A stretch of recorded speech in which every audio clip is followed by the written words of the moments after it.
What's up, everybody? Welcome to the Kinda Funny Morning Show for Wednesday, September 6th, 2017. I'm one of your hosts, Greg Miller, alongside Anthony Carboni. Hi! That's the one from the Star Wars show, from the We Have Concerns, from the AnthonyCarboni.com.net. From the critically acclaimed Monday Kinda Funny Morning Show. It's true, where you fired much of the staff. Yeah, and I'll tell you what, I've been watching this week, and it was a great decision. A lot of people have come, they've stepped up. Now, Andreas Cortez, Maximum Cortez from the chat, he's come, he's a fan, of course. Yeah. He won the Patreon competition yesterday to play Destiny with me on stream. What an exciting thing for you as a fan. He wanted to come as a fan. Come on in here. Come on, don't be afraid of the camera. Come on, don't be afraid. Maximum Cortez, it's fine. Don't be afraid. He's just a regular best friend, just a regular fan, just like you guys, hanging out in the chat every day. He just wanted to come in though and talk about with his Trapper Keeper water. Future employment opportunities. Yeah. Well, you're hiring or? I don't have hiring ability. That's what's unfortunate. I can only fire, and I do. Wow. Okay. With extreme prejudice. Okay. Extreme prejudice. What's up, all my friends and family back home? RBG, we don't play no games. Now, Cool Greg, the way I understand it, you have the ability to hire people, Cool Greg. Yeah, I think so. Are we hiring Andy back? Andy? Yeah. Maximum Cortez from the chat. You may know him as Maximum Cortez. You might know him as Maximum Cortez. No, that's not. Don't stand there. What? We're in the middle of a shoot. We can't afford it yet? Okay. All right, sorry. One of these days. You know what's crazy is if Cool Greg and I ever touch with our abilities of hiring and firing, the entire universe gets destroyed. Now, is it that's why Greg has to be all the way over there. Is it a Wonder Twin situation? So this is like... It is. It's a ring. This is like Hancock, the hit movie Hancock. It's exactly a Hancock situation. Charlize Theron, Will Smith, they couldn't get too close or whatever. It is 100% a Hancock situation. We got a Hancock situation, Hans. That is exactly the reference literally everyone would have made. They would have jumped right there. It was that or Time Cop they were going to go for. That was the one. Wonder Twins, Firestorm, there's a bunch of different things going on in there. If you didn't know, ladies and gentlemen, this is the Kinda Funny Morning Show each and every weekday. We run you through whatever the fuck we want to talk about and you have a good time. You can watch it live on twitch.tv/kindafunnygames, where we urge you to subscribe and hang out and support us. Why is that cool, Greg? Because right now, if you subscribe, your first subscription, if you ever for your first time ever subscribing on Twitch, how much of the sentence do you need, Greg? You get it half off. There it is. Half off right there. $2.50 now, but we get all the money that we're supposed to get. And also, if you have Amazon Prime, you got Twitch Prime, give us that free sub. Or if you have regular money, just give us real money. That works too. Remember, you can watch the show later on YouTube.com/kindafunny or podcast services around the globe. If you do that, thank you. Like, subscribe, share, all that stuff. You can get rid of this now, cool, Greg. There you go. Thank you very much. Anthony Carboni, how are you? I'm good, man. I'm good. It's been so long since we've hung out. I missed an entire day of your life. Yeah. What did you do? You left here Monday. Did you go to bed? I did. I slept quite a bit. Did you once you were done with all of your stuff, powered right through? I stayed up till like a normal hour of the night and went to bed. You're a steamroller of a man. That's what they call me, big old steamroller. What did you do yesterday? Yesterday, I sat and watched the countdown timer for Destiny for quite a bit. Okay. Did that. Did you get in last night? Did you start playing last night? I did. Okay. Save it for the games. I did. Games Daily's next. We'll save it for Games Daily. Don't worry about that. But no, yesterday I shot the Star Wars show. Nice. Very uneventful day for Star Wars. I would say probably not a lot of news. I don't know if that's 100% true, No, actually. I think it was just a normal shoot and nothing happened. Cool, Greg, let's go to the first news story, Cool Greg. We'll come back to the housekeeping about EGX when we get there. But no, the first story that happened yesterday comes from Deadline. Colin Trevorrow, how do I pronounce that? Trevorrow, out as Star Wars Episode 9 director. Did you see this? Oh, okay. I'll read it. Another Star Wars director changed from Lucasfilm just now, which has announced that Colin Trevorrow has left Star Wars Episode 9. This is the statement from Lucasfilm. Lucasfilm and Colin Trevorrow have mutually chosen to part ways on Star Wars Episode 9. Colin has been a wonderful collaborator throughout the development process, but we have come to the conclusion that our visions for the project differ. We wish Colin the best, and we'll be sharing more information about the film soon. Trevorrow, whose blockbuster cred was set with the huge success of Jurassic Park franchise reboot Jurassic World, was confirmed as director for the 9th film in the main Star Wars franchise back in August 2015. At the time, he said, quote, "This is not a job or an assignment. This is a seat at a campfire surrounded by an extraordinary group of storytellers, filmmakers, artists, and craftspeople. We've been charged with telling new stories for a younger generation because they deserve what we all had. A mythology to call our own. We will do this by channeling something George Lucas instilled in all of us: boundless creativity, pure invention, and hope. The film currently has a May 24th, 2019 release date. The 8th movie in the series, Star Wars: Last Jedi, hits theaters December 15th. Wow.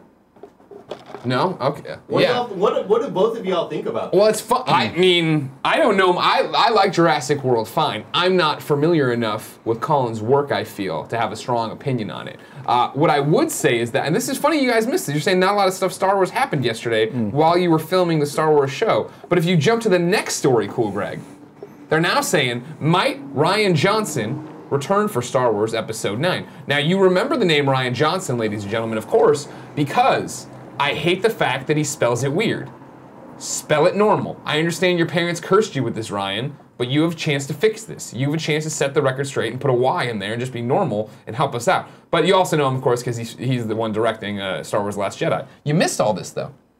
Weird. This is an exclusive. Put Rian Johnson atop the short list of directors who might replace the recently departed Colin Trevorrow in Star Wars Episode 9. Insiders said that nothing is done yet, but that prospect is certainly in the air right now. The Looper Helmer fits seamlessly into the Lucasfilm machine, which is no small feat given the number of star directors who've been chewed up and spat out under the creative differences line in existing Star Wars movies. You've heard of that, right? All these people getting the Star Wars. Okay, you get parts. We'll fix it out for you. Deadline was the first to tell you that Ron Howard was the top choice to replace Phil Lord and Chris Miller as director of the Han Solo spin-off movie, and that came to pass. If Johnson, who directed the December 15th, yes, get him some more water here. He's dying over here. Please, Andy, give him that water. Yeah, give him that one in there. Star Wars spin-off movie. If Johnson, who directed the December 15th launching Star Wars: Last Jedi, does in fact come back to take the reins of the next movie, it somehow would seem like destiny. When Deadline revealed that the Looper Helmer was being hired to take on Star Wars, the original intention was for him to direct 2 movies. Stay tuned, it might come to pass. Now, that's interesting. Now, it's interesting. I'm sorry I missed all that. No, you missed it all. Well, now I'm sorry I missed all that. Moving on to the next story. No, now that you're done, you can discuss it. Unless you have to go to the bathroom. Andy, you come in here. Okay. Andy, cool, Greg, you can Maximum go wide Cortez again. from the chat. We like to get the chat involved as much as we can. I'll jump in as soon as I finish this. Of course, this. you're parched, you just got here, you're just tired. What do you take away from all this Star Wars drama? I didn't love Jurassic World. Exactly. So I liked it enough. I'm not super bummed out. Sure. Rian Johnson, however, directed Looper, right? Looper was a good movie. I don't love Looper. it. I don't hate it, though. Okay. But he also directed the best Breaking Bad episode of all time. Which one's that? Ozymandias.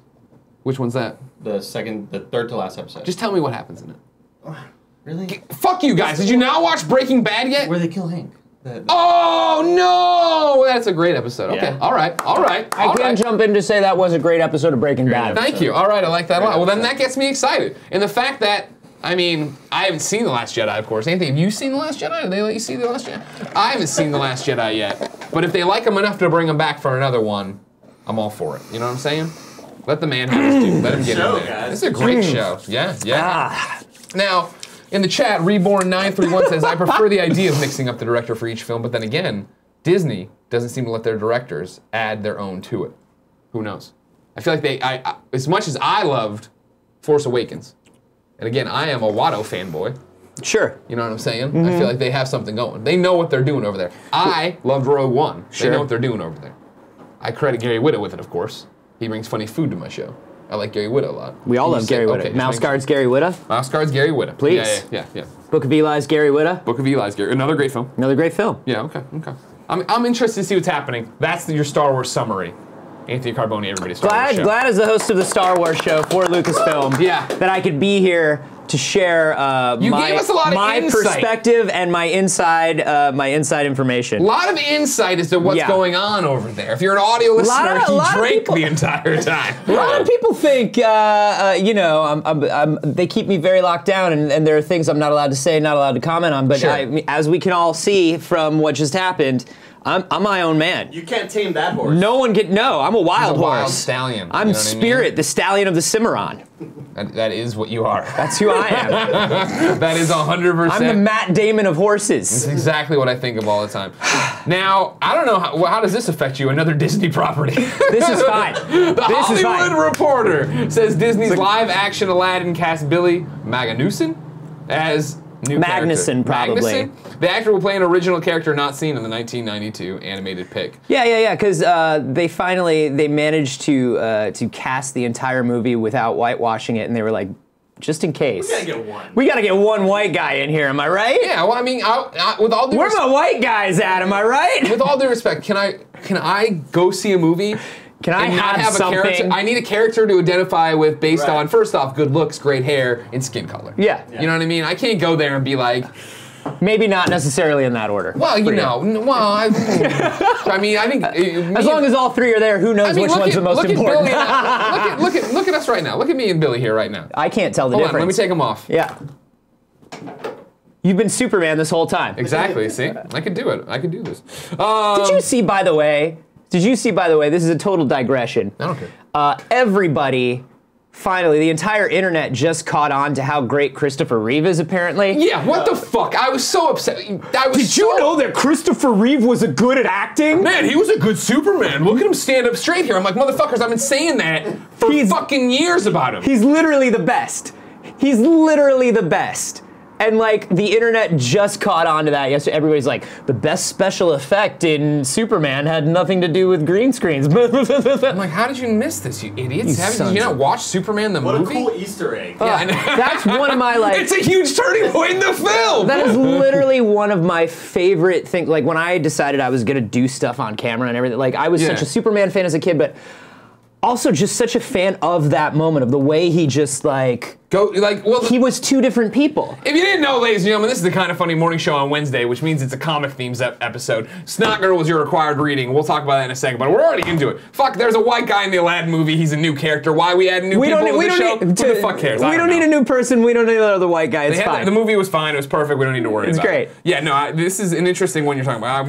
I'm going to try to pull it up, because I was seeing it go around on the trending topics over on Twitter. Yeah. Do you know where it started? Why this started? Because I didn't bother clicking in. I want to say I saw Wendig tweet something or retweet something that was just a gif of the moment. Yeah. Where he's trying to decide whether he's going to talk to Lois, and it looks like it was Ben over at Polygon that did something. And then Ben picked up an article. Yeah, and I don't know whether the article or the tweet was first. Cool, Greg. I'm giving you a link here.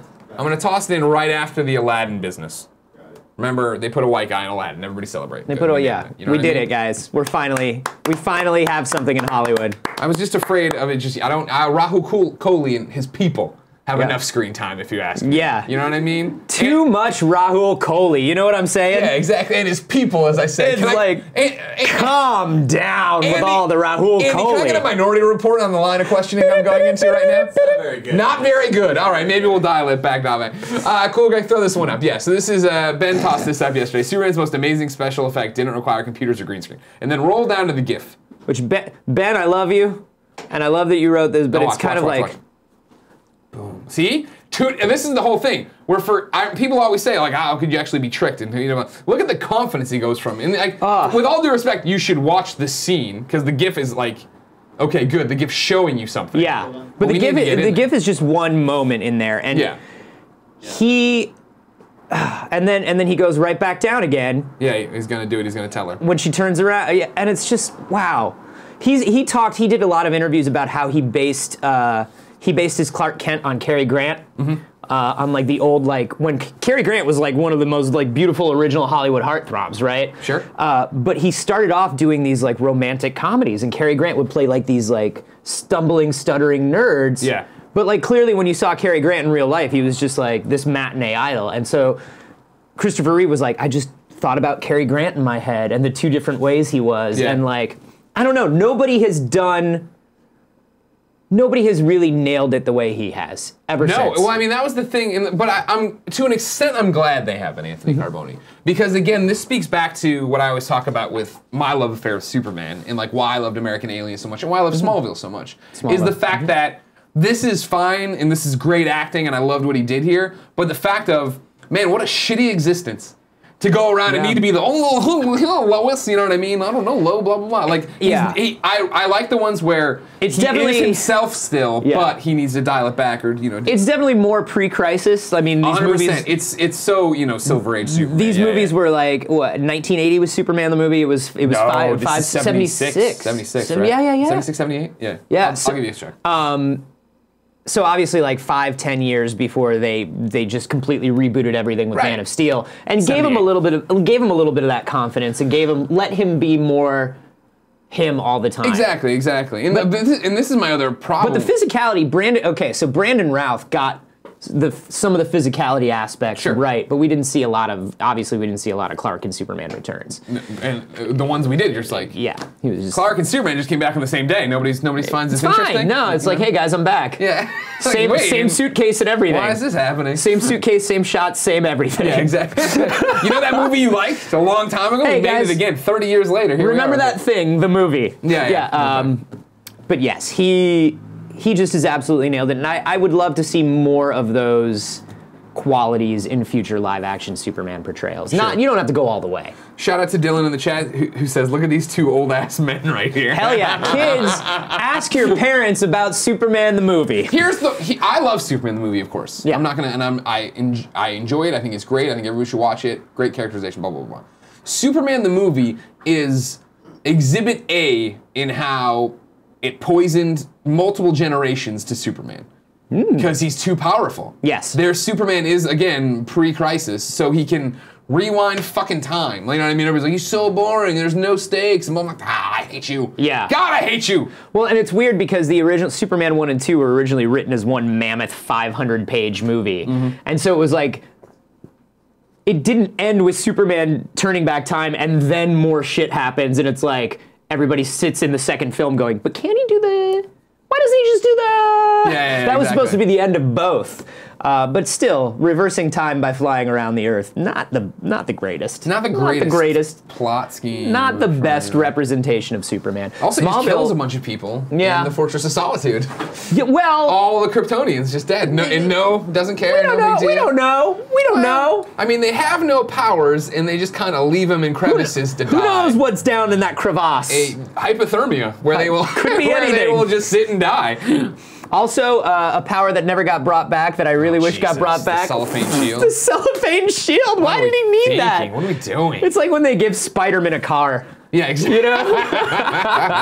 Here you go. It's like, what the fuck is going on? Why are you doing this? Cool. Anyway, Aladdin. Aladdin, yeah, that's the thing. Double back real quick. Tossed up. There's a community meetup at EGX. To give you a quick pimping for that. Kalen Morin tweeting about it. Thursday, they're going to go see The Kingsman 2 and eat a meal. What are they going to eat? I don't know. It's in the UK, probably fish and chips. A shoe? A shoe, maybe a shoe. Bangers and mash. Bowling on Friday. Saturday, the big one at Brewdog. I don't know what the big one is. What is that? Anybody? All the knickers will be in a twist. Now we're talking. Now we're right where you need to be. All right, cool. Is that regular bowling or is that metric bowling? I don't even know if they have the same kind of pins or balls there. I don't know. I don't know. I think they do it. I think they do it like a '90s Nickelodeon TV show where the pins are all people, and they just roll a giant ball. I think that's just British bowling. Now in the chat, yeah, Monk XXX says sometimes Spidey goes out into the countryside where there are no buildings. That's true, and it's the saddest time in Spider-Man's life when he's getting on a city bus. I think about that all the time. Like, don't get me wrong. What was your take on Spider-Man: Homecoming? Love Spider-Man: Homecoming. Yeah, right? Spider-Man: Homecoming was, and listen, the Raimi version of Spider-Man, I think, was really wonderful. I think Spider-Man 2 was probably the best of his movies. But, yeah, 100%. But Spider-Man was really amazing, and I love the kind of portrayal. But I got the vibe from it that a kid would get watching the Richard Donner Superman right now. Like you were talking about. It feels like Raimi really grew up with the 60s and 70s Spider-Man, right? I think Homecoming was the Spider-Man that I kind of expected and grew up with a little bit more, you know? Yeah, no, totally. Even Raimi's Spider-Man reminded me so much of the 90s cartoon Spider-Man. With, you know, the fucking Spider-Man.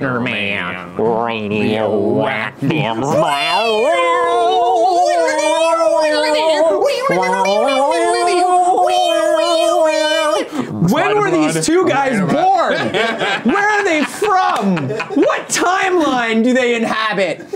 But You'll never know. You'll never know. When you watch that cartoon, or when even I think growing up, I was reading the Spider-Man, the first Spider-Man book I remember getting into, and issue after issue was McFarlane's Spider-Man #1 on, where he's already married to Mary Jane. He's already an adult. Yeah. And so when I fall out after the Clone Saga, I miss kind of the reboots they do to bring them back down, and the whole Ultimate thing and stuff. So then getting back into comics, or Marvel comics now, and reading them. Ultimate Spider-Man is so good. Yeah, exactly, and I enjoy it. And that's the thing where as a kid growing up, reading Spider-Man and watching the Spider-Man cartoons, I always thought of him as the Marvel hero. And it's so awesome. He's wearing a tucked-in rugby shirt, going to Met Galas. And have it then the lens change while I'm gone of, no. He's a kid, and there are bigger heroes. There are people who are doing more crazy things. I loved how that was represented in this movie. It's perfect. And I honestly, I was really worried before the Sony Marvel deal was made, where I was like, how are you going to do Civil War without even a little bit of Spider-Man? Yeah. Because in Civil War, Spider-Man wasn't just the kind of young kid trying to figure himself out and figure out where he belongs in the world. Adult dude. But like he was like the audience surrogate.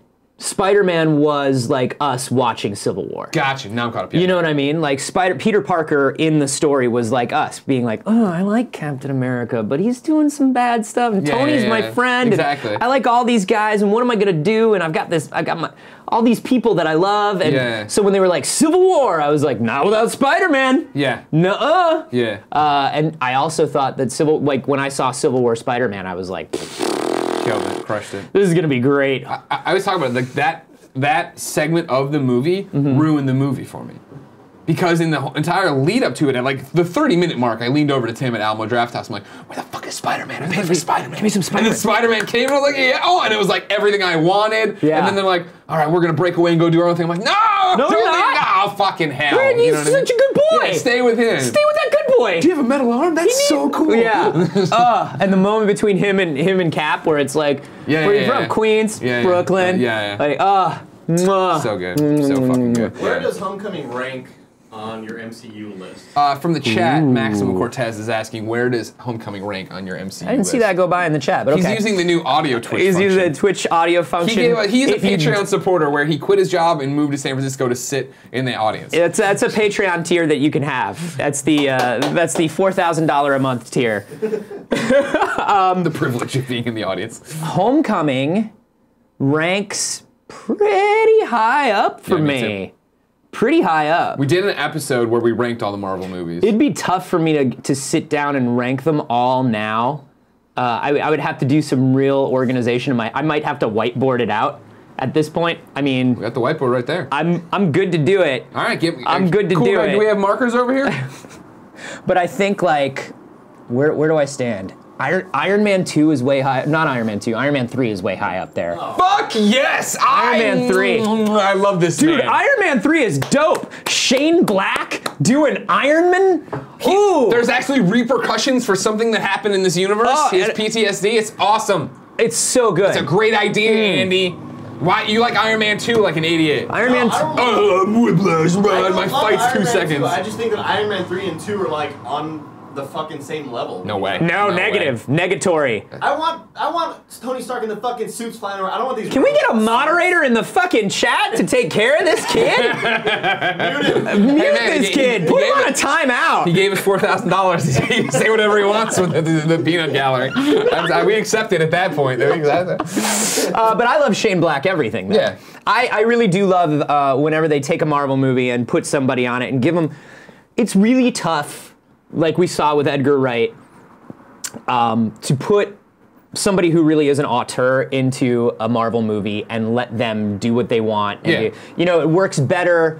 It works better the lower stakes the character actually is. So like James Gunn can come in and be like, here's what I like about Guardians, and I'm doing my cares about Guardians of the Galaxy. Cool. Here's my pitch. Let's go. Do your tree movie, bro. Yeah. Nobody really stopped him from doing what he wanted. Yeah. Whereas like But it's it's really hard for somebody to get their own personal style into a movie. Yeah.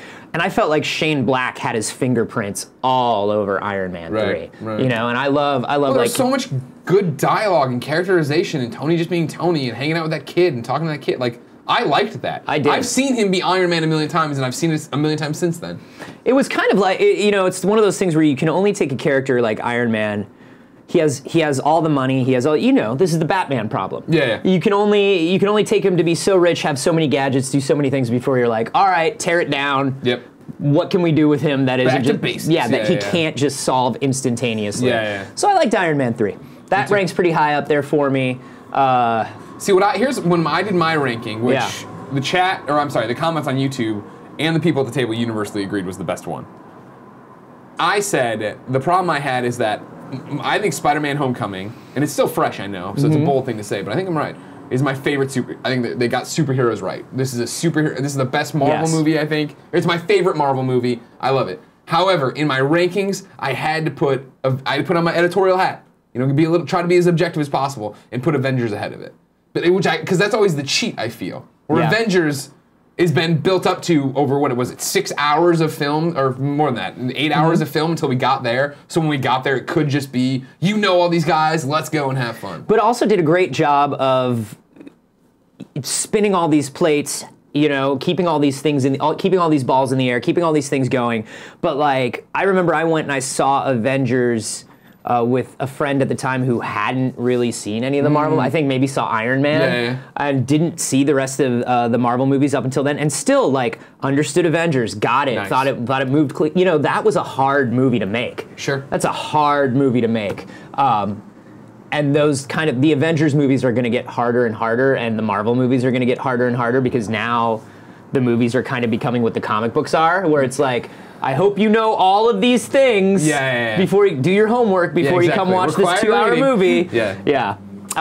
So I would put Avengers pretty high up there. But also, I think because you are probably somebody who has done so many ranking lists throughout your career, that like, it's kind of tricky putting the new one up top. Yeah, I know. But you also probably at this point can trust your gut.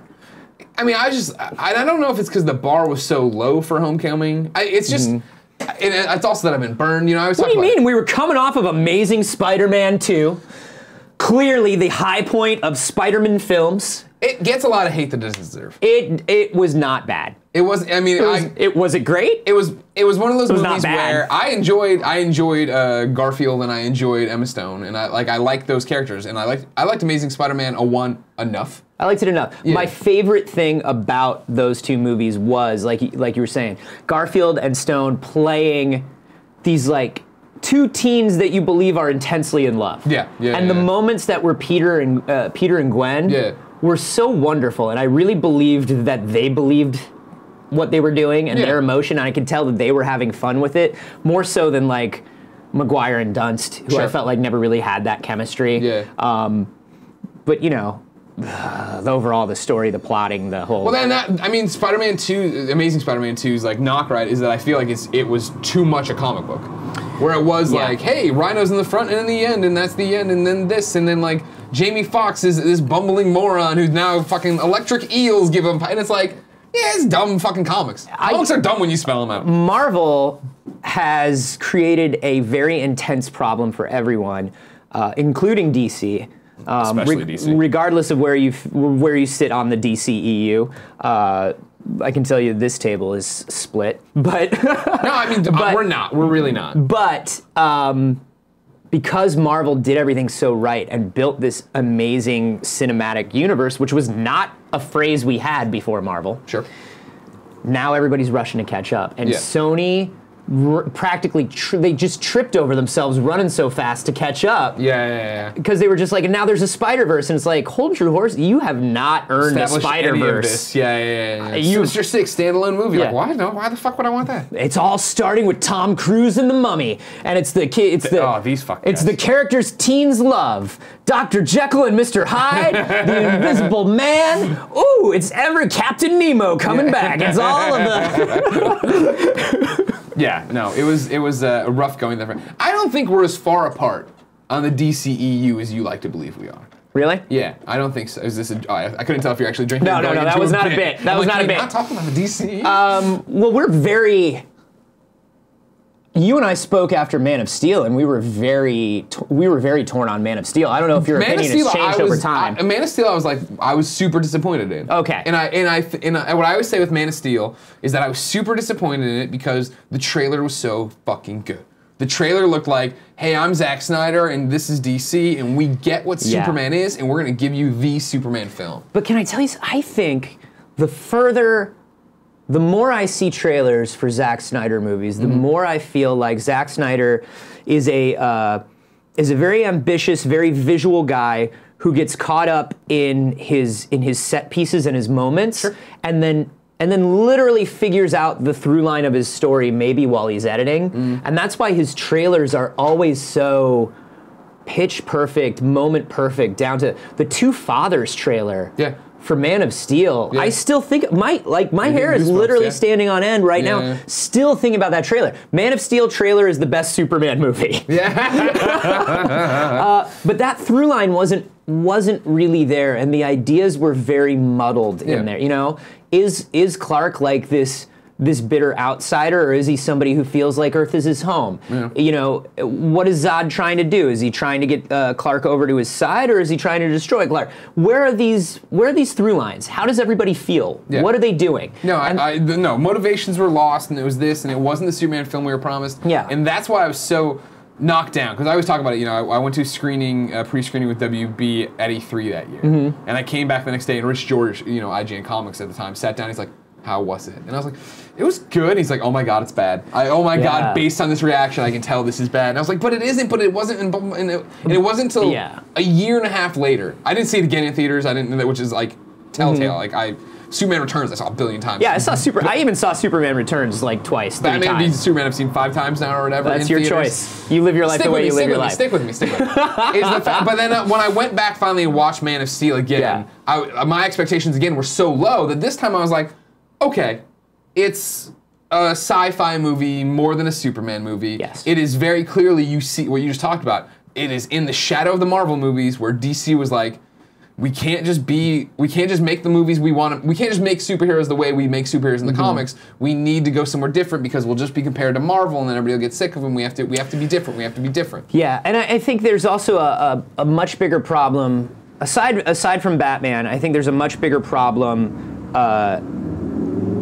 adapting DC characters into film and keeping a long-term continuity. I mean, we see it with DC Comics as well, where like they do a lot of reboots and things because the characters at DC are more mythological. They're more representative of ideals and archetypes. Yeah. If you could teach in a mythology class right after Greek and Roman mythology and Norse mythology, you could teach DC right along with it. Well, I forget who it was. Somebody recently I was talking to, and they use this adage I'd never heard before, but that Marvel characters are mortals suddenly imbibed with the powers of gods, whereas DC characters are gods trying to live as mortals. And it's Zeus coming down and dealing with somebody who's trying to trick Zeus, right? Yeah, exactly. And so and that's the reason, right? Like, sorry to keep cutting you off. No. But for DC, right? Batman's far and away the most popular person. Why? He is you. He's a person who is like you could see someone doing that. Although I will say we do get to the point in DC Comics where Batman, in a lot of ways, is the most somehow unbelievable. Of course, his superpower is Batman. He can be. It all starts with that. Do you remember this one Wizard magazine article? Somebody did a think piece in Wizard where they're like, the Justice League turns on itself, this is how it goes. And they wrote this entire narrative and it ended with Batman being the one who beat everybody. Yeah, because everyone finished that and they're like, oh, yeah, Batman could beat everybody. And that's been the argument through line forever and ever and ever and ever. And And I think it's true in situations. Every one of them can win in situations. Exactly. Batman's is, hey, do I have time to do this literally from the shadows? Yeah. Can I turn you against each other? Can I use what I know about you? Superman and Batman standing in a room. Exactly. But like, no, I mean, there's no reasoning your way out of that. But I feel like the DC Comics now are very much like, oh, we'll reason our way out of it. Don't you worry. 100%. Even with Batman Metal right now. I haven't even started it. You haven't even started Is it good? It's good. It's very Snyder and Morrison, man. Yeah. Snyder and Morrison with Batman, I just love, because they really do want to turn Batman into this mythological character, like very literally. Yeah. They want to turn him into like this, you know, this magical bat force that's been around since the dawn of time. You know, since like the return of Bruce Wayne, they've been doing this totally. I have been here throughout all time and the bat has always been with you. And it's like, wow. All right, pump God, the brakes. take a breath. Can he just be a guy? His parents died. He's a rich guy and he cares. I don't know. And that was the other thing too, like, you know, again, why I like continuity in certain aspects. Like when they did the death of Bruce Wayne, right, before New 52, and like Dick took over the cowl and had to work with Damian. Those books were fantastic. All-star Batman and Robin, man. Dick Grayson Batman was so good. Yeah. Was so good. Wasn't it just Batman and Robin? Was it just Batman and Robin? Oh yeah, All-Star was when he came. Yeah. All-Star no, wait, what am I thinking? Which one's I'm the goddamn Batman? Yeah, that's All-Star. Yeah, right? That's All-Star. God, that scene, God. God, I'm the goddamn Batman. If you haven't read All-Star Batman and Robin, you need to go back of when he picks up Dick Grayson. And just Google it, because you've definitely seen people make fun of it. It's so good, man. Driving the Batman screaming It's like it's like Mark Miller with Captain America and the Ultimates. That one panel is just like, the A on my helmet doesn't stand for France. I'm just like, yeah, all right. All right, whatever. Yeah. Anyway, there's a white guy in Aladdin. Are you excited for Justice League? Or have you been burned too many times now? I'm gonna go see it. Yeah. I'm certainly gonna go see it. You know, there are things where Justice League makes me feel a little pre-burned in a weird way, and it has nothing to do with the rest of the DCEU. I love Ezra Miller. Love Ezra Miller. Yeah. Brilliant actor, entertains me in everything he's in. I love me Grant Gustin though. Yeah. And it's like, I understand we're gonna use Infinite Earths as our way to explain this away, but Grant Gustin's my Barry Allen right now. What I always say, right, is that Grant Gustin's performance and how good Flash season 1 and 2 are and were is the reason why I can't even read Flash comics right now. Because I crack them open and I'm like, this isn't my Barry. This doesn't look like my Barry. Well, I've told you, I actually hear, you and I have talked about this, I actually hear Grant Gustin's voice in my head for Wally West. Because the CW Barry Allen is kind of a mix of the two with everything that's going on with him. And I really started getting into the Flash with Wally West on the Mike Wieringo run and so good, and Mark Waid and just all that stuff. Again, that's back to the point of why continuity was awesome. Yeah. That there was actually a lineage, that I was Kid Flash, Barry gives his life, I step up and put on this mantle, here's my stories. Yeah. And all the stuff with it, like the Speed Force and all that stuff and all those ideas I kind of think of as that run. Yeah. So I always hear Grant Gustin as Wally West in my head. But yeah. So I would love to see Grant in the movie. He's not in the movie. I also love Ezra Miller. Yeah. But also I'm just kind of like, how long are they going to hide Superman from us? Exactly. I mean, and how much Superman am I going to get? And is he going to be? Can he come back as he did in Death and Return over my dead body and just be the Superman I want him to be? Yeah. See, and that's the problem, is you won't leave that film, I don't think, knowing that yet. You know what I mean? I don't think they're going to give you closure, like, especially because like you've seen all the trailers, right? Yeah. I assume that last one where like Alfred in the water like vibrates and he's like, oh, we were expecting you or something like that. You assume that's Superman. They're gonna I don't want to. This isn't really a spoiler, but I think they're gonna kind of Twin Peaks: The Return us, where we're like, Twin Peaks: The Return just. I don't get the reference. Twin Peaks: The Return just finished up, and the whole thing was like, at what episode do we get Agent Cooper? Agent Cooper, the main character in the original. When's Cooper? And it's like, it was a little too long, you know what I mean? That we were waiting. Okay. And I have a feeling it's going to be some third act. And that's literally Deus Ex Machina. Superman will literally be the god in the machine who comes down, much like a Greek myth, and is like, don't worry guys, I'm here. And I love that you're all working together and we're all friends. Yeah. It's your friendship that brought me back. I mean, like, in my head, right, of like wrapping around how this is going to happen and how they're going to do this. Yeah. I really hope, and I doubt they did, but I really hope the trailers so far are like, you know, just we're seeing a third of the movie, and then there's so much, and he comes back at the end of Act 1, right at the beginning of Act 2, you know what I mean? And we get building with that. More reality, what I think is going to happen is that water shaking on the table is going to be the Kryptonian biosuit that brought him back, right? Yeah. Punching through a wall in the Batcave or digging up through the ground, coming there, and then shitting him out. God. And then him being there and being like, Metropolis or my dead body, and then flying off to wherever they are to beat the shit out of Steppenwolf with them, and then that's the end of the movie. How long you think, because I feel like Zack Snyder's a guy who just loves the idea of Superman in a mech suit. How long you think he drags that on? I wouldn't be surprised if we start seeing it really early. Yeah. This thing burrowing through the ground or coming at the, you know that's what's coming. That's such a Snyder image to me. Just the dark Kryptonian battle armor. Yeah. But then there's hope. I mean, in the same breath, I think it'd be really cool if it was, an agent of Darkseid or whatever. I mean, that they have taken his body and done that, and they have to shake him loose of that with like golden lasso and here's the memories and stuff like that. Yeah. I don't know. Who knows? I want it to be great, but I've just been burnt. Yeah. Here's where I am. I'm gonna go see everyone. Yeah. And they know that's where I am. Yeah. They got me. Do you like the idea of them pulling away from continuity and doing these like Joker, not just the Joker origins, but like doing movies that are just like one-offs or whatever? They keep talking about Red Sun comes up in these things. I would rather see that stuff. Yeah. I would, because I think that stuff allows it allows writers and directors to do what they're strongest at. Yeah. Find the director who's perfect for Red Sun. Here's a great story. Yeah, find the director who maybe could even do. God, do you remember that one they did in the '90s where it was Superman was like Tarzan and the Jungle Book kind of wrapped together. It was during the Elseworlds annuals. Ooh, God, Elseworlds, so good. So good. Yeah. And there's a lot of stuff, like Speeding Bullets or even Gotham by Gaslight. Like a lot of these things where it's like, yes, give me those. Yeah. And then it lets the characters also be the best at what they are the best at as well. Yeah. Batman walks into a room and you know what this movie is about because you know what Batman represents. Exactly. I would love to see the Elseworlds, whatever label they want to call it, take off, just so we could get a Kingdom Come movie.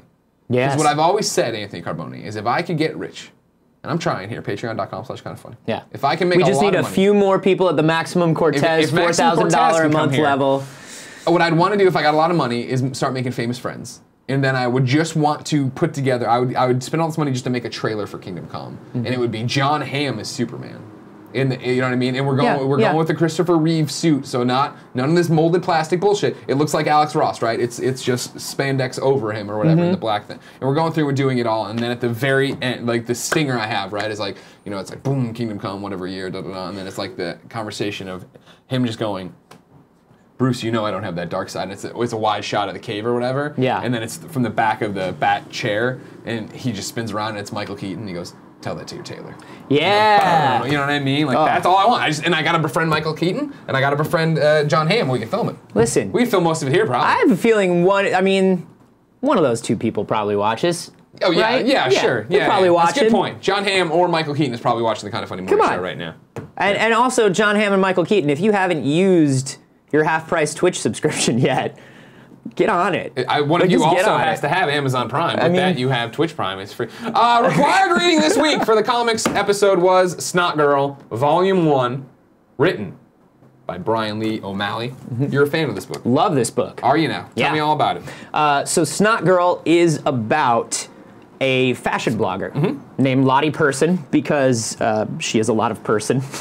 She really is a lot to deal with. And I love it. It's very Brian Lee O'Malley. Yeah. And it's all about the life of somebody who basically makes their living being this sort of digital media influencer fashion blogger. And but is doing it to kind of combat their own insecurities. Yeah. She names all of her friends. All of her other friends are influencers as well, and she gives them all these horrible nicknames. They're all horrible to each other. Yeah, exactly. They're terrible, terrible people. So it's like she is Snot Girl because she hides the fact that she has these horrible allergies. She is less than perfect, and she doesn't like to show it. Well, the best part is that she doesn't name herself Snot Girl. No. Like Cool Girl does. Cool Girl names her Snot Girl. Cool Girl comes on early in the book. Cool Girl befriends Lottie. Lottie immediately knows Cool Girl is cooler than her, hence calling her Cool Girl. Yeah. And Cool Girl calls her Snot Girl, and that's when things get bad because she's the one who gives out the nickname. Yeah, and it's like Cute Girl, Norm Girl. It's Cute Girl, Norm Girl, Cool Girl. It's like Anime Girl. No, that's Cute Girl. The photographer, she gives everybody these names, but the deal is Lottie befriends the girl that she names Cool Girl. At the same time, she starts taking new medication for her allergies. And this comic that starts off about kind of the superficial friendships of these people turns into this really weird, almost European thriller where you don't know what's real and what isn't real. Exactly. Was somebody murdered? Was somebody not murdered? Was Lottie the killer? Is Cool Girl real? How come Cool Girl only shows up when Lottie's around? Like, it becomes like this very weird, almost Brian De Palma thing via Scott Pilgrim. Yeah, and that was what was weird for me is that Snot Girl had so much hype leading up to launch. Bought issue 1 at launch, read issue 1, and didn't like it. And kind of, because it gets weird at the end in the cliffhanger that, and this is required reading, you're supposed to have read it. So the supposed death there didn't hit me hard enough because I was like still trying to wrap my head around the world that they were building. Yeah. And so I was like, and I never picked up issue 2, never did. Then we were doing Comics in the Park where we go drink beer and read comics, me and Jen. And Jen got this one from the local shop. And I was like, okay. She finished it, loved it, handed it to me, and I read the rest of the way, and I was like, oh, okay.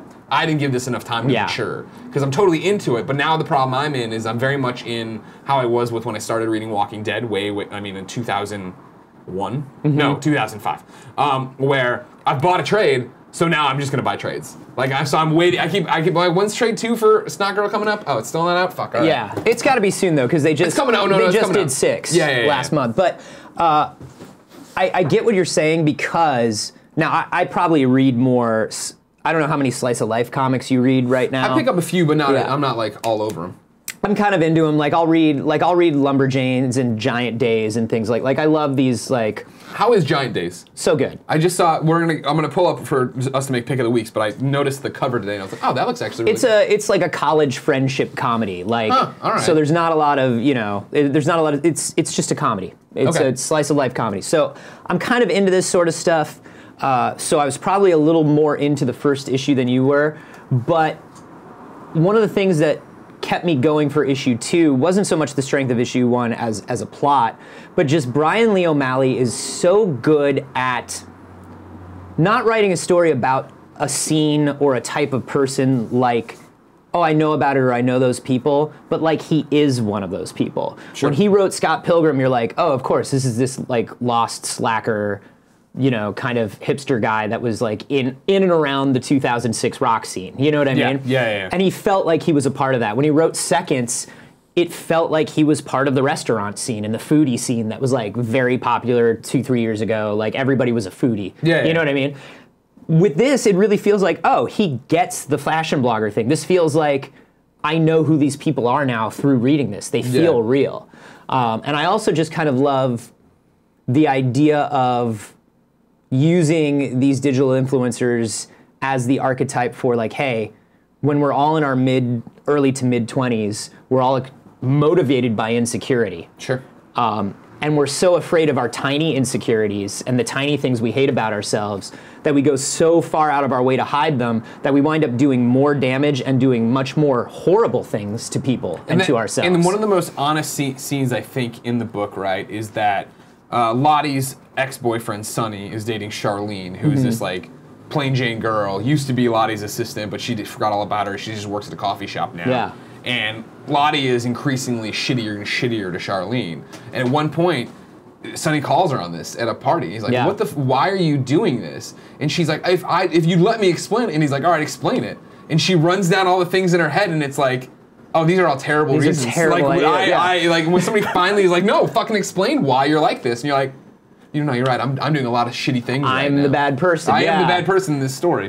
So I just love that. I love the way they use that as this sort of background for a slightly supernatural or heightened reality story. Yeah, it's good, man. It's I really enjoy it. We haven't talked about it. Love the art. I think the art's really, really powerful. The coloring's really it pops in a way that a lot of comics I don't think do. You know what I mean? It's not afraid to use. First off, I mean like crazy text, but then not crazy text, but different text, and then like just really explore a color palette.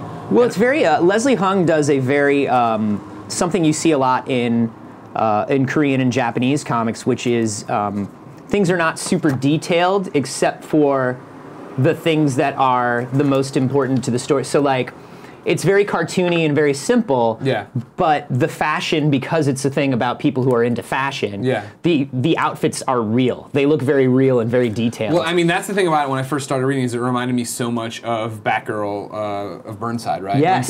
When Bab started it, and like I would talk to her about like, the choices she was making. She would talk about like, well, you know, fashion's a huge thing for me, so I'm putting them into outfits that are contemporary and what people would be wearing and make them feel real. Yeah. Rather than just, oh, they're a tank top and jeans. You know what I mean? Like, no, that's It's fashion. just like whatever they wear. He wears a suit and it's fine until he becomes Batman. Yeah. It's just suit. Done. It's easy. Yeah. Make it look like a tuxedo. It's really great. And if you read all the way up to 6, it just keeps heightening and heightening and heightening. And that's my question, I guess, for you've done the extra credit, as we like to call it. You've read beyond the required reading. When do we get answers in the books you've read?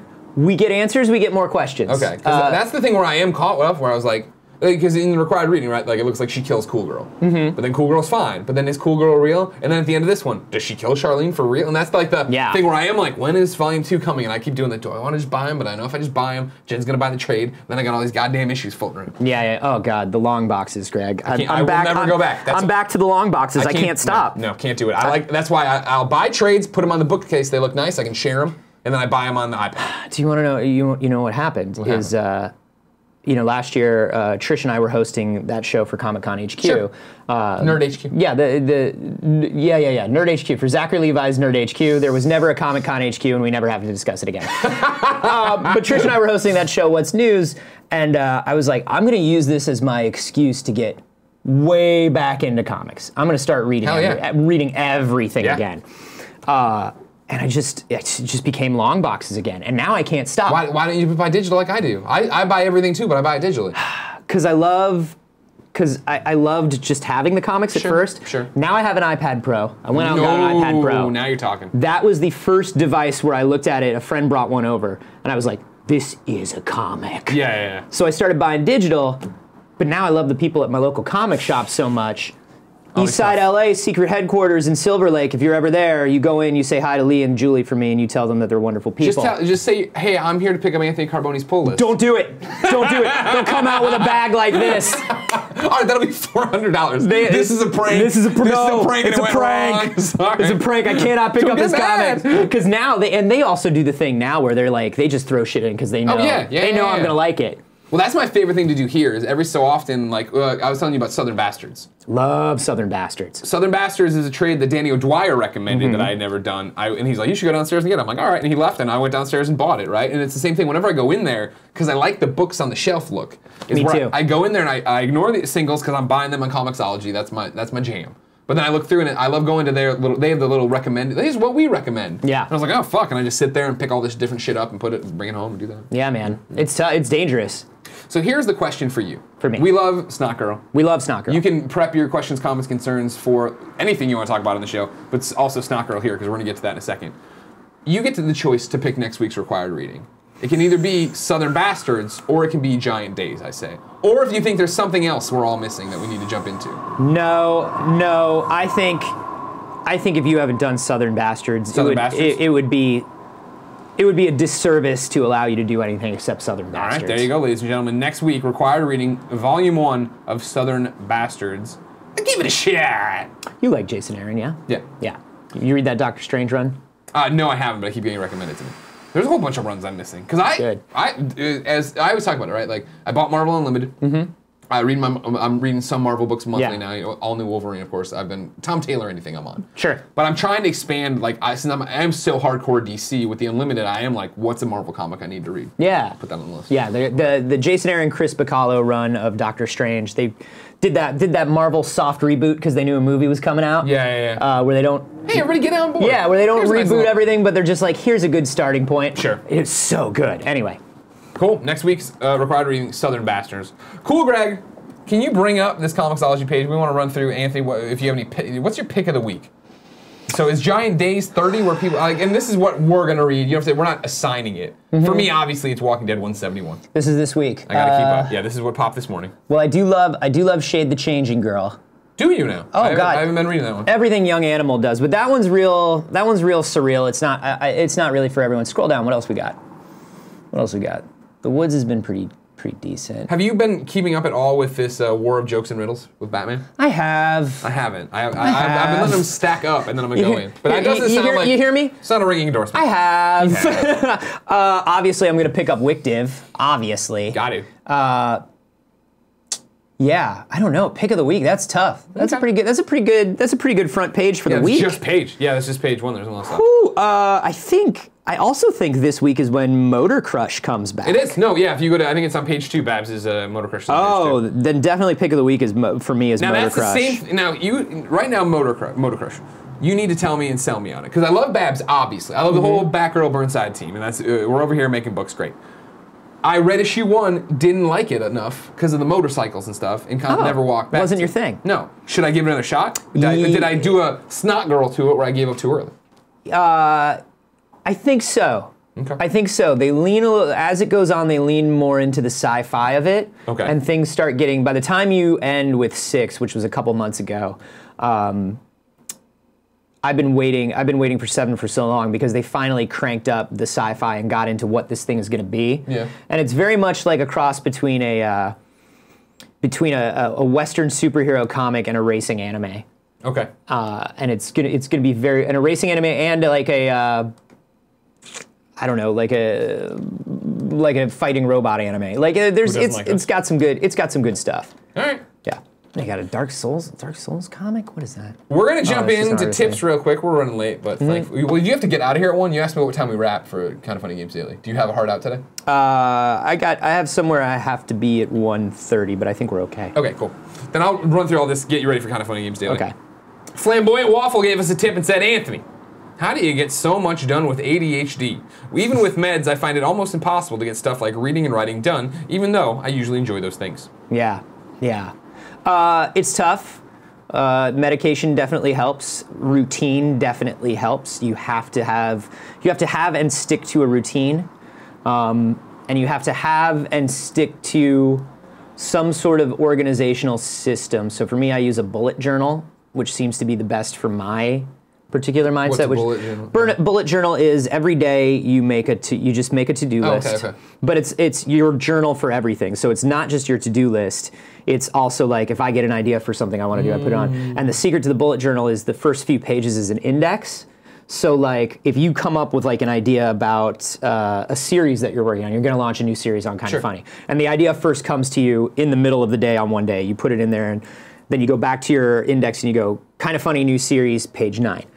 Then as you're going, if you get another thing like 3 days later and you write it down, you're like, oh, that's another note about the Kind of Funny new series. It's on page 9 and 15. Gotcha. And then every day you just make a list of the things you have to do that day and then move them to the next day. And you don't try to plan, you don't try to do like a getting things done, like multiple lists and systems and projects and stuff. It's like, keep it simple, stay focused, try to do your thing the best you can. But it's hard. I don't get a lot done. I don't think I get a lot done. Okay, you're like one of the hardest working people I know. You get a lot done. You're on a million shows, you're doing podcasts left and right, you're on our stupid stuff. You're doing fine. I feel very inefficient at all times though, but that's just me. Stotsy gave a tip and said, hi, Greg and Anthony. Took the day off for Destiny 2 grind, so I can finally watch the show live for the first time in a while. Hope to see Anthony on GOG soon. Love you all. Oh, well, I've replaced and fired everyone, so it's true. you will. There's really no one else to be on the show. I'm we here. have to put you on. I'm here all day, every day. Well, thank you. You're always welcome on Game Over Greg's show. You thanks, know that. man. We love you. Sam Dino writes in and says, 3 recommendations for required reading. The Vision by Tom King. Yep. A creepy tale of the Vision creating a family for himself. This is another one people were telling me about. It's very Where good. he moves like the suburbs, right? It's very, very good, yeah. Okay. Plutona.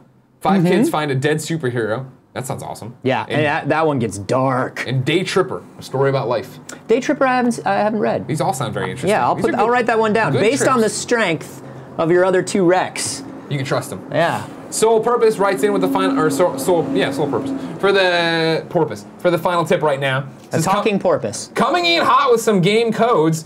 I am Become Oprah, distributor of free shit. Enjoy Batman, The Enemy Within Season Pass, and my computer ran out of battery. Right there. No codes. So we'll come back for that code. Cool girl, if you want to get my battery pack, I guess. Yeah, I'm gonna need it, don't I? Yeah, I need it.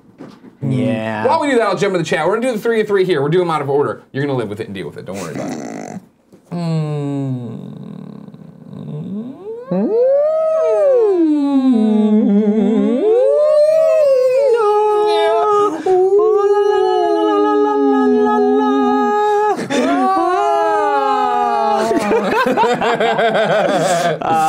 Thank you for your donations.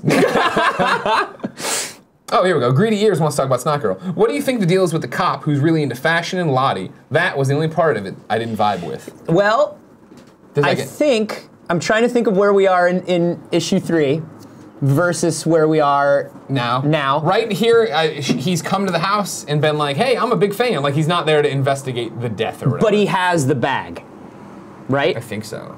I don't remember the bag part. He's like, I'm just a big fan. I'm just here to say, hey. Oh, right. Yes, he does have the bag. By the way, I think these are yours. I think it depends on how you read that scene. I think he genuinely is a very big fan of Lottie and of everything she does, and it does have a crush on her. But he's also a cop, and he's playing the fact that he has this crush to let him kind of maybe get a little sinister with it. Sure. But that's also the vibe of Snot Girl, right? Mm-hmm. Everything's always operating on 2 levels. So he's like, oh, I'm such a big fan. I love you so much. Don't worry, you're not a suspect. Oh, but I found these, and they're probably yours? Yeah. And it's like bloody pills from the murder scene. So there's a lot going on with, also his name is Detective John Cho, which I love. Yeah. There's a lot going on with Detective John Cho, I think. All right. Keep reading, we'll find out. Yeah. Sole Purpose is giving away Batman the Enemy Within Season Pass on Steam. Get ready, here it comes. TZZGC3AQ2RJ8VF2MWJ. Might have been 2 in there. Seems like, because that's like length of an Xbox That's code. a 9er. Did I hear a 9er in there? Go ahead and enter those and see what you get, ladies and gentlemen. All right, cool. Time for P.S. I love this best friend XOXO. Joey. Joey didn't put any best friends in there. Yeah. Where's the best friends? Where's the giveaways? Oh, it's been a long day. It's just started. It's 12 in the afternoon. I had a long night. You came in late. What were you doing last night? She got a Switch, man. We had to put my dog down. Joey. Oh, now you feel like a dick. I do feel like a dick. Now you feel like, but you couldn't have known. How would I have known? There was no way you could have known. Did you put it on social media? Did I miss social media? I don't know. I didn't see it. Okay, you follow her though, right? Am I a dick? I don't know. I don't know if I follow her. Does that make me a dick? Follow her right now. Make her I'm gonna follow her right now. Everybody If I don't follow her, everybody, actually, if you do follow her, please send some sweet words and Sweet condolences. nasty love to @Joey Noel today, Yeah, please, ladies and gentlemen. because that's rough, man. That's a tough day. Yes, that's not a good day. I can't even imagine. While Joey preps the best friend and the games we're going to give away, I'll tell you, we're giving away 2 games because we have 2 sponsors. They are the Dollar Shave Club. Dollar Shave Club is the smarter choice. Get a great shave at a great price, conveniently delivered to your door. It's an awesome life hack, a no-brainer choice. You no longer have to schlep to the store and buy cheap disposable razors. And you know who uses Dollar Shave Club? Tim Gettys. That's right, Cool Greg's older brother. He uses it to trim it up. He uses the Dr. Carver shave butter. He uses the executive razor. And every time he shaves, he calls me and he goes, "Ooh, Greggy M, I'm a smooth boy." Then he gets a bath. Be like Tim and make the smarter choice by joining Dollar Shave Club. For a limited time, new members get their first month free. No, that's not right. First month of executive razor with a tube of Dr. Carver's shave butter for only $5 with free shipping. After that, razors are just a few bucks a month. That's a $15 value for only $5. You can only get this offer exclusively at dollarshaveclub.com/morning. That's dollarshaveclub.com/morning. I got there. People know the .com. That's you implied. You don't even have to say it anymore, really. It's implied. Second sponsor, which means your second video game free, is coming from Nature Box. We all want to eat better, but when it comes to snacks, sometimes it feels like the whole world is delicious and a billion calories versus boring and tasteless. It doesn't have to be that way. Up your snack game with Nature Box. Nature Box has over 100 snacks that taste good and are better for you. All snacks are made with high quality, simple ingredients, which means no artificial colors, flavors, or sweeteners, so you can feel good about what you're eating, just like we did when they used to send us free snacks to the Kinda Funny studio, and I would eat the pretzels. They had yogurt on them and they were great. And now they have a bunch of jerky, and they're sponsoring this show again, but they haven't sent any more samples, which makes me very, very upset. And if Anthony didn't fire everybody, I would have people sending letters into them, because I would want more of this. But we're running so lean now. It's true. No, we're a well-oiled machine. It's all profit from here on out. Exactly. It's all fine. It's fine. It's so simple. Just go to naturebox.com, choose the snacks you want, and NatureBox will deliver them right to your door. NatureBox is offering Kinda Funny fans 3 free snacks with your first order when you go to naturebox.com/morning. That's naturebox.com/morning for 3 free snacks with your first order. naturebox.com/morning. Did I say that enough? I think I did. Remember, naturebox.com/what? Morning. Morning, thank you. If you want to win stuff, it's simple. Be in the chat like so many of you are right now on twitch.tv/kindafunnygames, or if you're watching later on youtube.com/kindafunny, yeah, period. Or listening on a podcast service around the globe, no big deal. You can enter by first subscribing to us on Twitch. Remember, if you have Amazon Prime, you have Twitch Prime. You need to give away a free subscription each and every 30 days. Why not give it to us? Remember also, if you've never subscribed to anybody on Twitch before, it's only $2.50 this time around. Why not try it out? You'd get the Kinda Funny logos next to your name, cool emotes, private chat time with us, you play games with us, and get the show ad-free unless we bake them in. You can also go to patreon.com/kindafunny or patreon.com/kindafunnygames. Support us there at the $2 level. You are automatically entered to win everything we give away here, even if you're not here. It's great, it's fantastic. Plus, if you get the $2 level on Kinda Funny, patreon.com/kindafunny, you'd get your exclusive access to Cooking with Greggy, episode 1, that posts Monday. It's a week of exclusivity before it goes live on YouTube.com. Very excited for Cooking with Greggy. That'll be every one of them too. Well, I hope I get your $1. I'm not going to give you $1.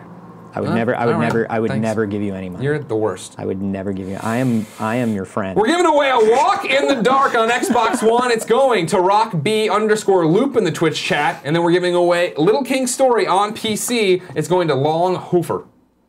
Hofer, maybe. Hofer. I think it's both.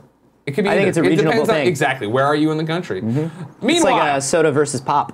Let me tell you about P.S. I Love This Best Friend XOXO. This is where one of you writes in to kindafunny.com/bestfriend. You nominate someone who's doing something awesome in the community. We read their name here, and everyone celebrates how awesome we are as best friends.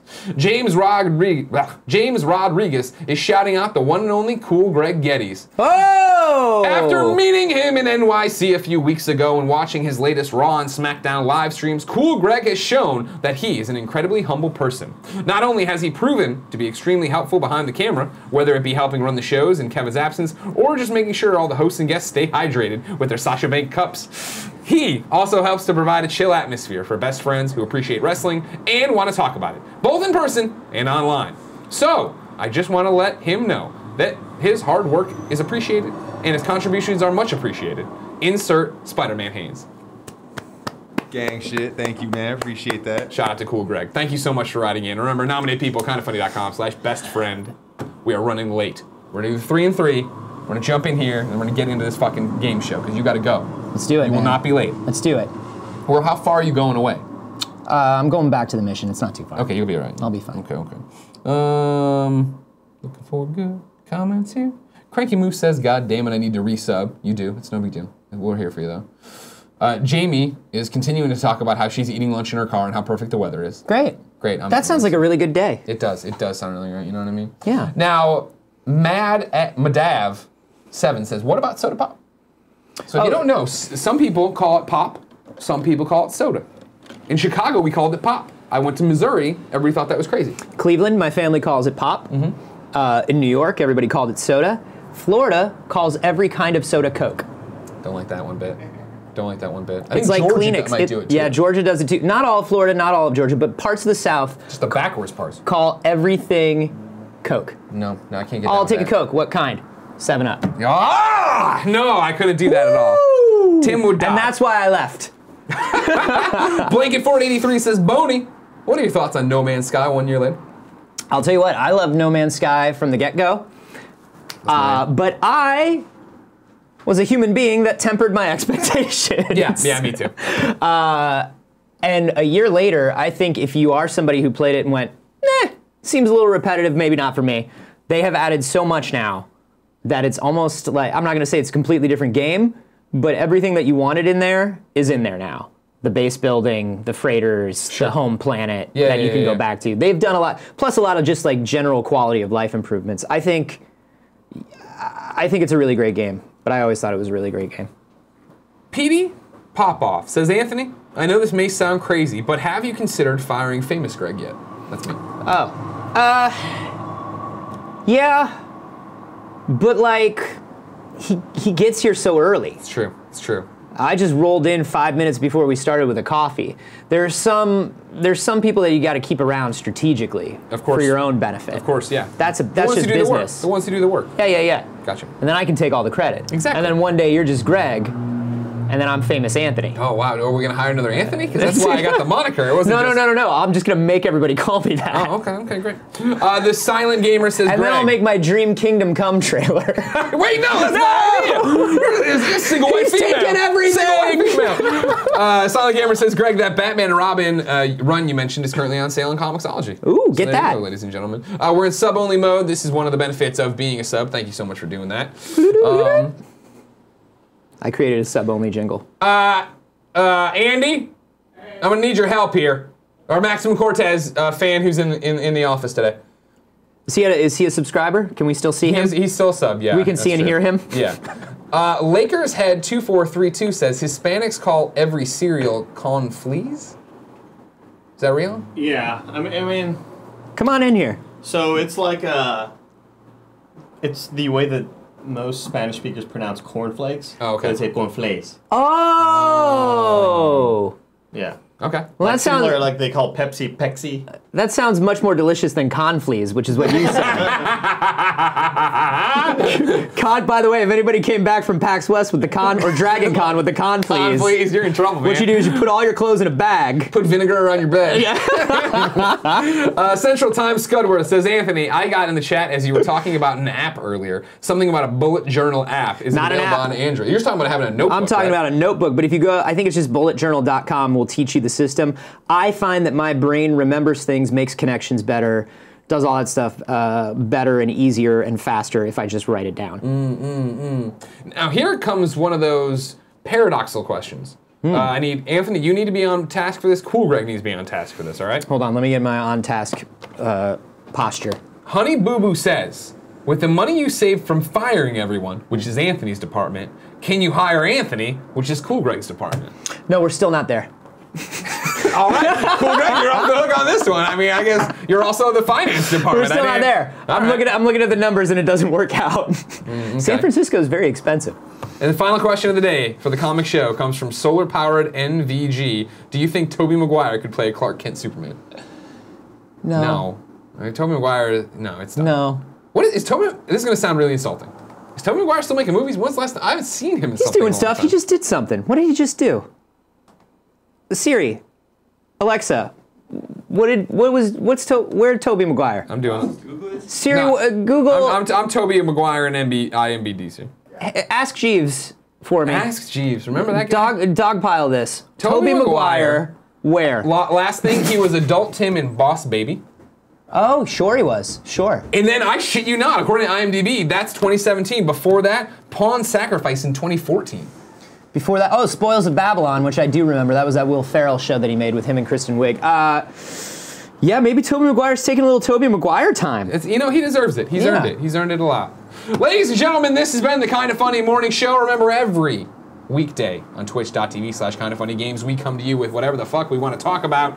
You hang out in the chat. You have fun. We all have a great time. You can watch later on youtube.com/kindafunny or listen on podcast services around the globe. No matter where you get the show, we love and appreciate you for supporting it and taking care of it and treating it like a little baby.